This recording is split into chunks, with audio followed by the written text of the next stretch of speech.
तर दिवाळीच्या साफसफाईची सुरुवात ही किचनपासून केलेली आहे मी, कारण किचनला भरपूर वेळ लागतो. 2 ते 3 दिवस जातातच मला.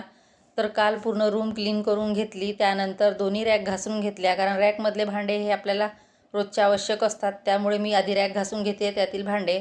त्यानंतर दुसऱ्या दिवशी सर्व डबे घासून घेतले, त्यातील वाळवण वगैरे बाहेर उन्हामध्ये ठेवलं. आणि डब्यांचा हा 3रा ते 4था फेरा आहे. जेव्हा आपण रॅकमध्ये बघतो तर भांडे खूप कमी वाटतात आणि घासायला गेलं की भरपूर असे भांडे निघतात. जेवढे मोठे डबे घासायला वेळ लागत नाही, तेवढा छोटे डबे घासायला भरपूर वेळ जातो. त्यात इकडे वाळवण ठेवलेलं आहे, तर माकडं पण येतात, तेही लक्ष ठेवावं लागतं.